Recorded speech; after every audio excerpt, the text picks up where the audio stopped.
Okay, so hi everyone, and welcome to the first panel of the day.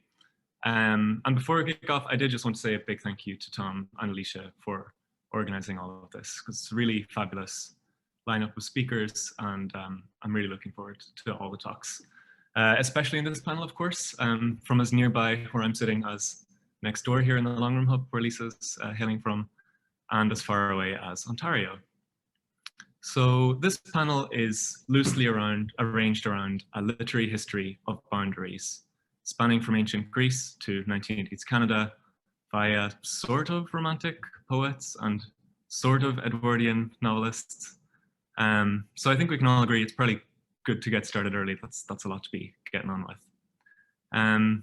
With that in mind, I'm delighted to welcome our first speaker this morning, the poet Dr. Ciarán O'Rourke, as well as being, good to see you, Ciarán, as well as being an award-winning poet. Ciarán holds a PhD in American literature from TCD, and I believe he has a volume of essays forthcoming as well. And he's going to give a reading this morning inspired by the works of John Clare, and hopefully tell us a bit about it. So over to you, Ciarán. Oh, and I should say, I suppose I'll try to keep time strict enough, even though I suppose we have extra time, but I guess it's good to hold the advantage rather than give it over. If we learned anything from Sunday's disastrous final for England. Sorry, couldn't resist that one. All right, Ciarán.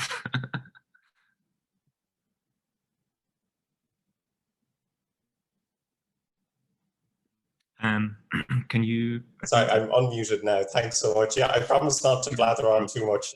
Thank you for the introduction, Connor. And also, again, I'd like to reiterate the thanks to Ali and Tom. And also, just on a personal note, for going out of your way to accommodate my small contribution to this fascinating conference. I hope it's not too incongruous. I'm conscious of the fact that most people will be presenting research and scholarship, whereas I'm just going to read a poem about John Clare, the 19th century English poet.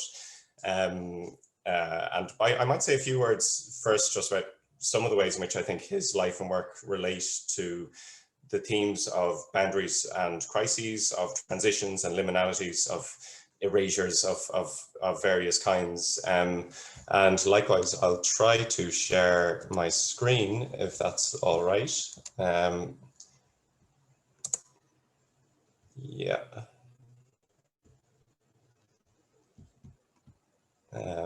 Okay. I'm not sure, is that showing up for you now? Or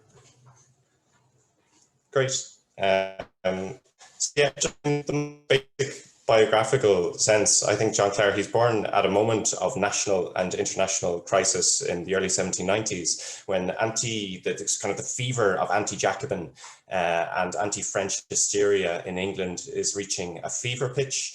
The French Revolution is beginning to swing on its Thermidorian hinge, if you like, so that the somewhat chaotic People's Republic that might have been is kind of congealing into an autocratic, or at least a punitive state apparatus with long-lasting consequences, obviously. And likewise, the Haitian Revolution is kind of causing shockwaves around the world. So this is kind of the international milieu, if you like, to which John Clare is born. And likewise, by the time he dies in the sort of early to mid 1860s, the United States, as we know it today, is being forged through mass violence of various kinds.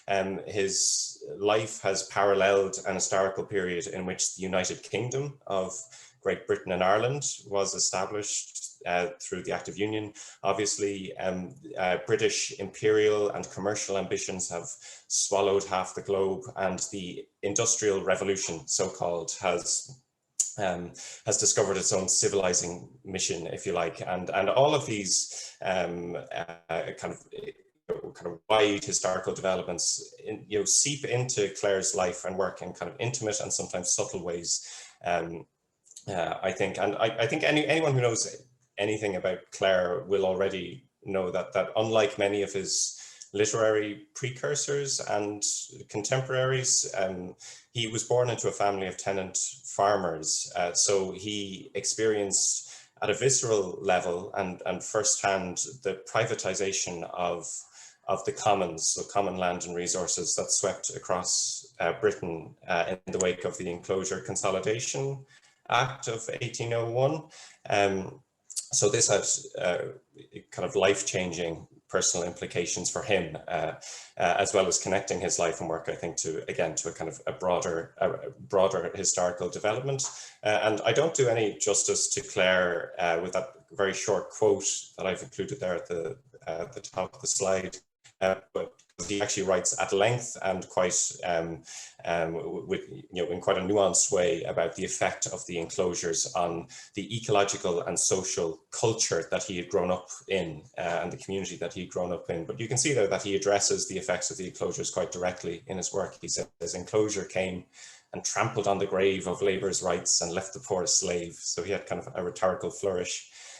But it's because of, I think, this dimension in Clare's work that the historian E.P. Thompson describes him as a poet of ecological protest. And I think his work invites an ecological, but to that extent, a world historical understanding of the themes and subjects that he's writing about. And in making that remark, I'm taking my cue somewhat from the historian Peter Linebaugh. You can see there his book, actually, his study of the commons and the enclosures. It's quite interesting if anyone has time to check it out. But he discusses Shelley's work, and Shelley was a near contemporary of John Clare's. But he says of Shelley's poem, Queen Mab, that it was a communist poem in a mystical way, not just because it anticipated some of the thought and aesthetics of a later figure like William Morris, but also, he says, because of its grip on the actualities of the expropriation of the commons. Shelley sensed that the expropriations in England,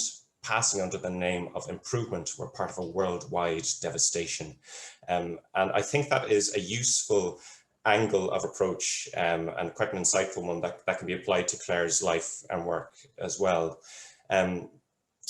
Clare's biographer, Jonathan Bate, he has made the point quite succinctly that there's always been a tendency to attach labels to Clare. He says, "Mad poet took over where peasant poet had left off." And he's referring there to the fact that Clare spent the last 23 years of his life in what was then the Northampton General Lunatic Asylum.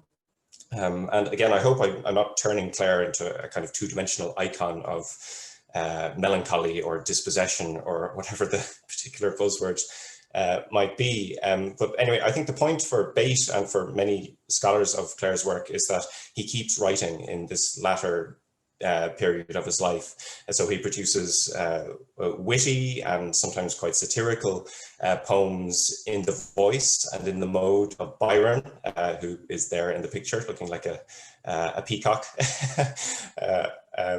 He also catalogues his own quite vivid and intense spells of depression and nostalgia for the culture, the landscape, the community of his youth, which had been eradicated more or less by the enclosures. And I think many people will recognize that he produces this powerful text. It's kind of a prose, largely punctuated account of his departure from the asylum in the summer of 1841, called Journey Out of Essex.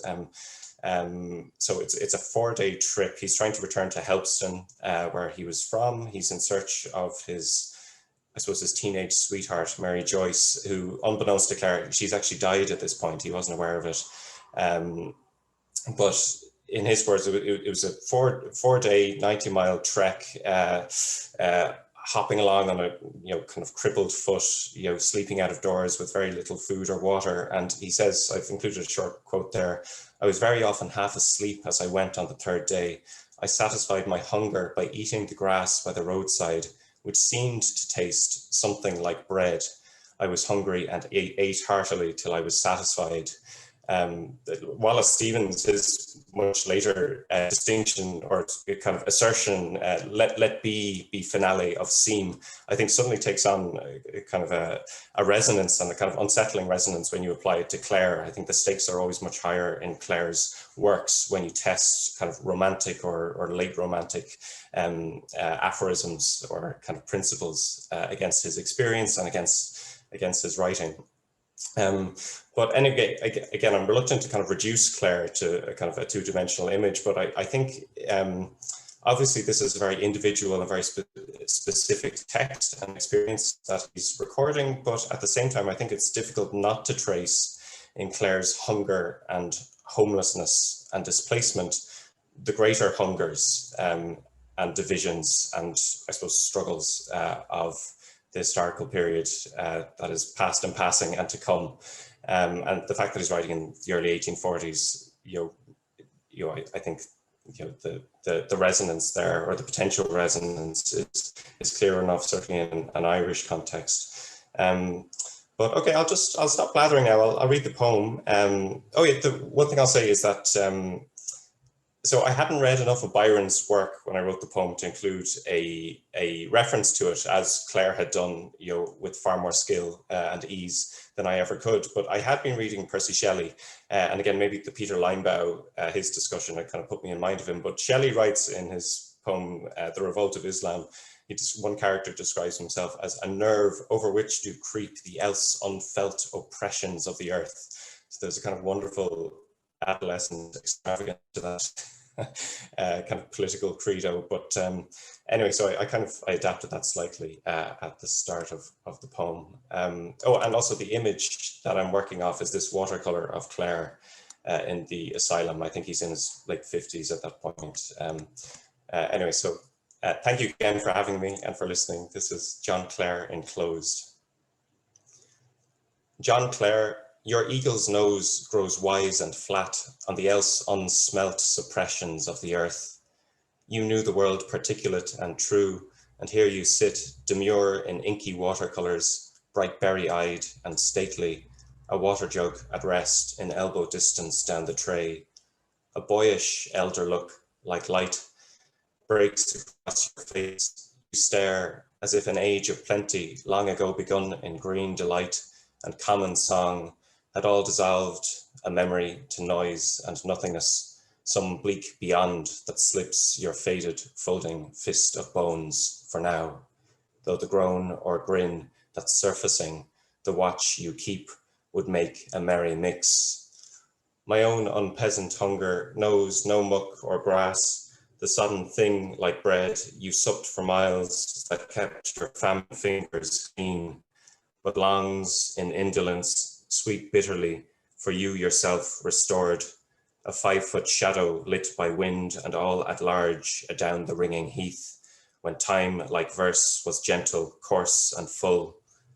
I've heard the very sun would touch the earthen rim far off and lead you on, perhaps to this, my wisp of want, a lark's desire, to hail the air of once and ever, meeting no enemy and fearing. Thank you.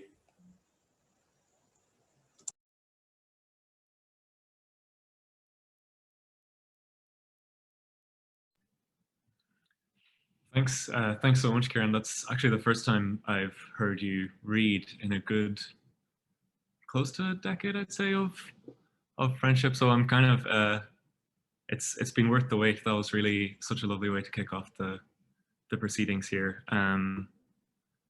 Yeah, I'm curious to see what kind of questions will come, or trying to think in my head, what academic questions now do you ask after a poetry reading? It's sort of a good way to blur the boundaries in form as well as content here.